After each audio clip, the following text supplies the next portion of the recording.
are going to do. Do you think they're going to come here?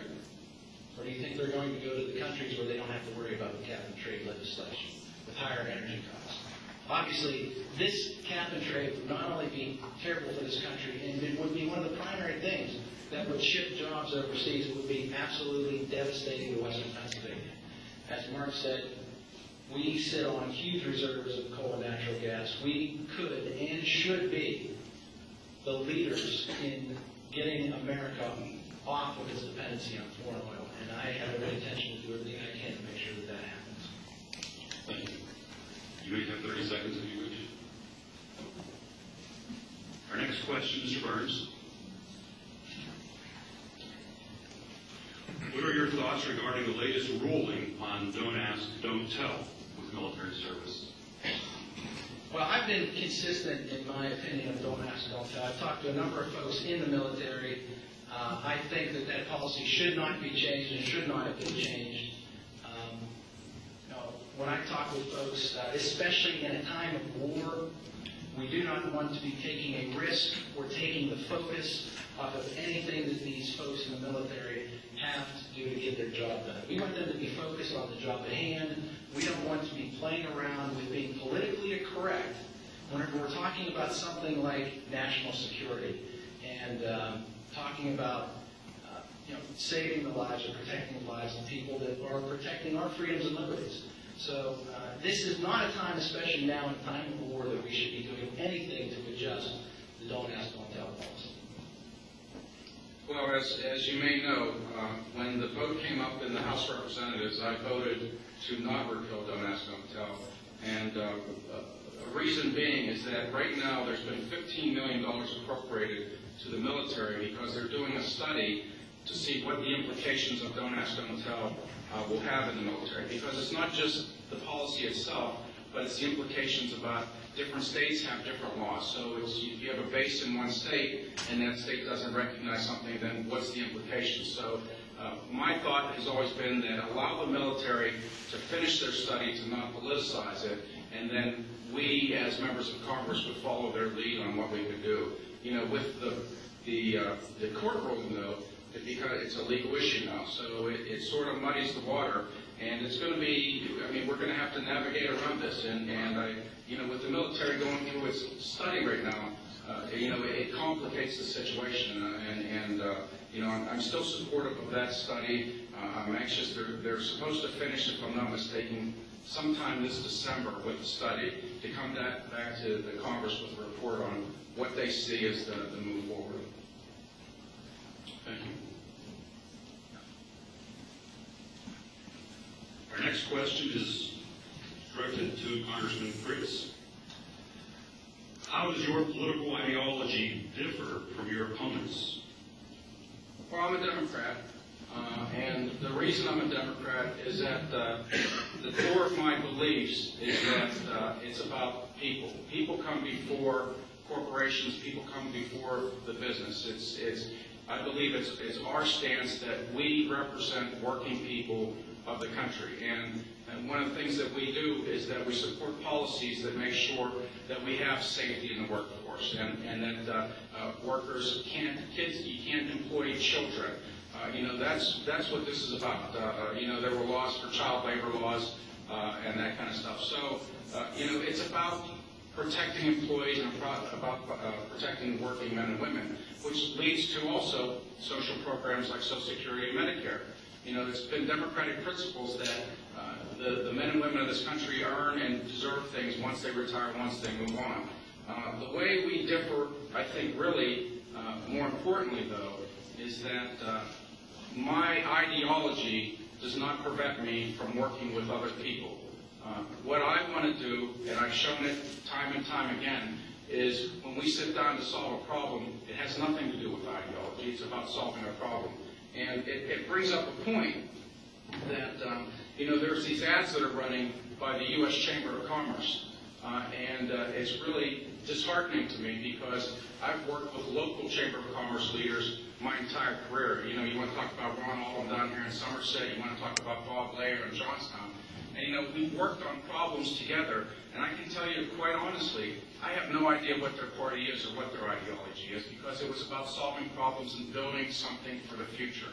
So that's where I see the big difference, is that although I have very strong beliefs on certain things, I'm pro-life, I'm pro-Second Amendment, and I will defend those, when it comes down to solving problems for people, it's about people. It's about working together for a better life for everybody.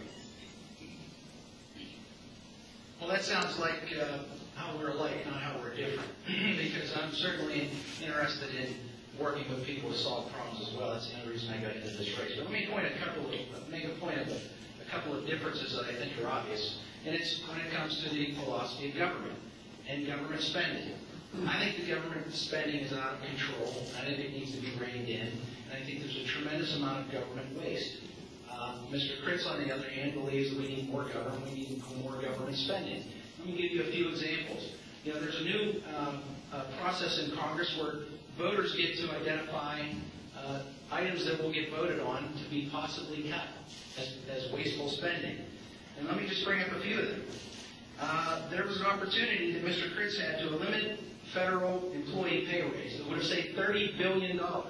While the rest of the corporations in America are cutting back on payroll, why not the federal government?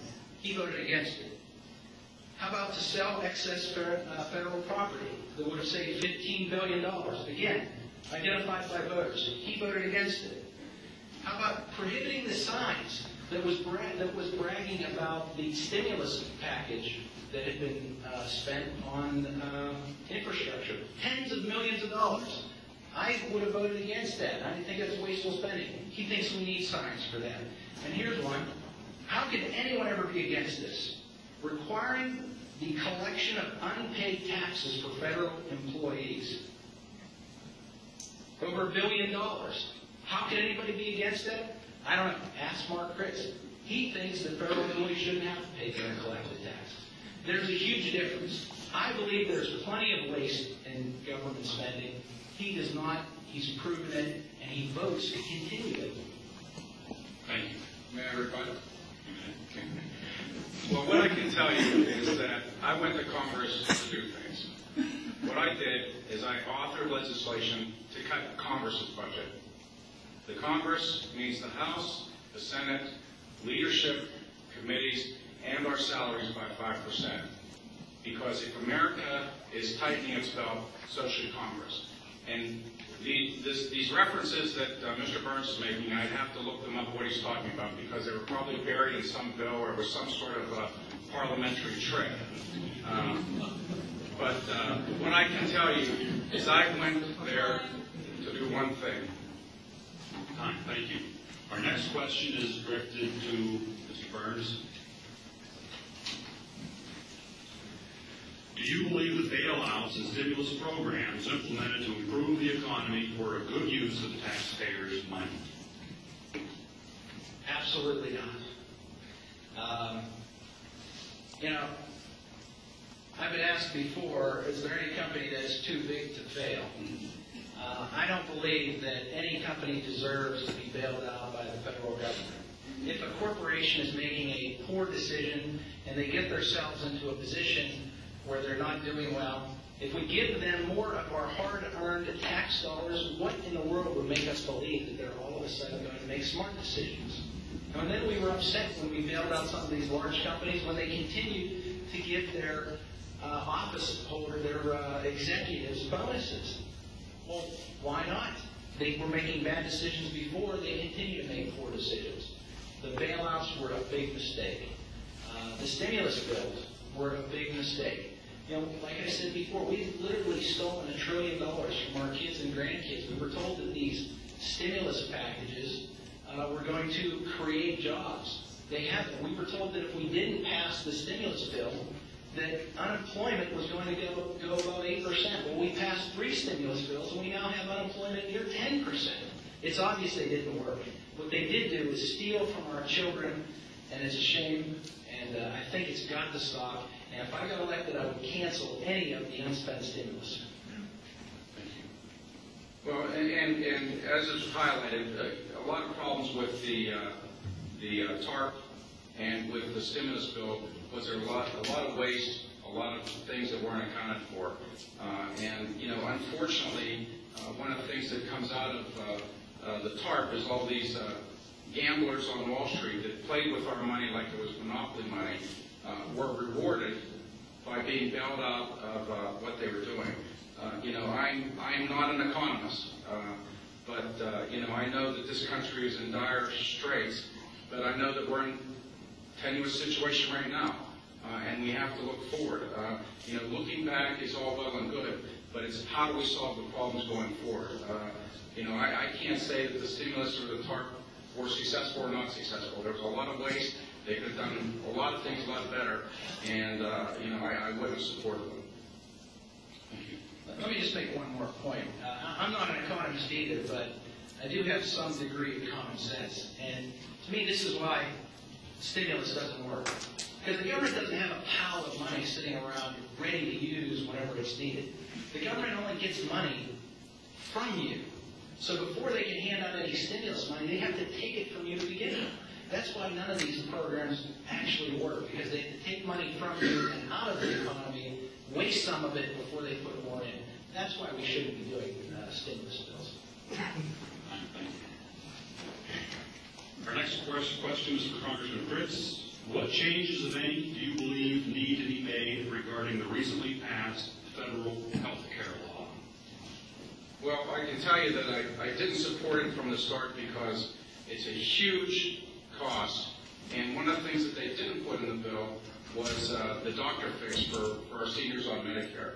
It was something that we had to address later, which costs more money. One of the things that affects local hospitals, and I don't know if there's any healthcare people in the field or in the audience, but is the average wage index, which was something we've been working on for actually since April of last year. Hospitals get their reimbursement for Medicare patients, and it's based on the average wage index. And in our area, it's actually very low, and it puts our hospitals at risk. They have a very slim bottom line because of it. So it's something that has to be addressed.